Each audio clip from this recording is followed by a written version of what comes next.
سے کوئی اکا دکا ہی ہوگا لاکھوں میں کوئی ایک جس نے سرکار کے جسم کو دیکھا ہوگا۔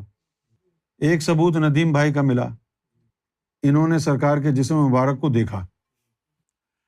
یہ ایک واقعہ سناتے ہیں، واقعہ یہ سناتے ہیں کہ بھئی یہ ایک دن کوٹری پہنچے تو جو گھر کا سرکار کے گھر کا مین گیٹ ہے تو یہ وہاں پر کھڑے ہوئے تھے، تو انہوں نے دیکھا کہ اچانک سرکار کی گاڑی آئی اور گاڑی میں 2 سرکار بیٹھے ہیں۔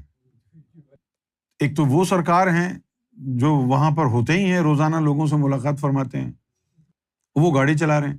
ایک اور سرکار بھی بیٹھے ہوئے ہیں گاڑی میں جو بڑے یعنی روبدار اور بڑا ان کے چہرہ مبارک پر بڑی سنجیدگی اور بڑا جلال اور بڑی ہیبت۔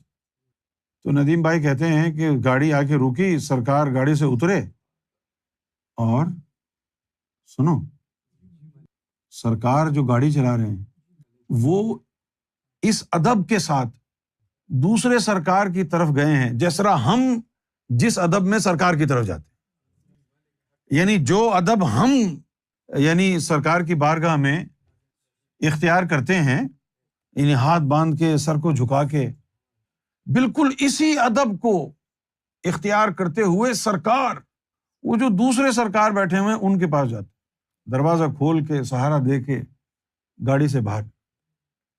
انہوں نے ندیم بھائی نے یہ منظر دیکھا تو یہ بہت حیران تھے۔ شاید پھر بعد میں سرکار نے ان سے پوچھا بھی کہ تم نے کیا دیکھا؟ مجھے چونکہ سرکار نے ڈیوٹی دی ہے، ڈیوٹی پہ بٹھایا ہے، تو اس کے وجہ سے میرے ساتھ کچھ چیزیں جو ہیں وہ میری تقدیر میں تو نہیں تھیں، نہ میں اس قابل تھا نہ اس کے مستحق تھا، لیکن چونکہ ڈیوٹی پہ بٹھایا اس لیے ہوئی۔ مجھے مہر مہدیت بھی دکھائی گئی، اور پھر سرکار کا وہ جسم مبارک جو ہے عرضی ارواح محمد والا، وہ بھی اس سے بھی ملاقات کرائی گئی۔ اور پھر میں نے اور بھی دیکھا، وہ جو سرکار کا وجود مبارک ہے، عرضی ارواح والا جو جسم ہے، اس کا قد کچھ بڑا ہے، لمبا ہے، اور آپ یقین کریں یہ عورتیں تو عورتیں ہیں، مرد اگر دیکھ لیں اس جسم مبارک کو، آپ کے رخسار کو، آپ کے لبوں کو، تو اپنے آپ کو کاٹ ڈالیں۔ حسن یوسف پہ کٹی مصر میں انگشت زنا، سر کٹاتے ہیں تیرے نام پہ مردان عرب۔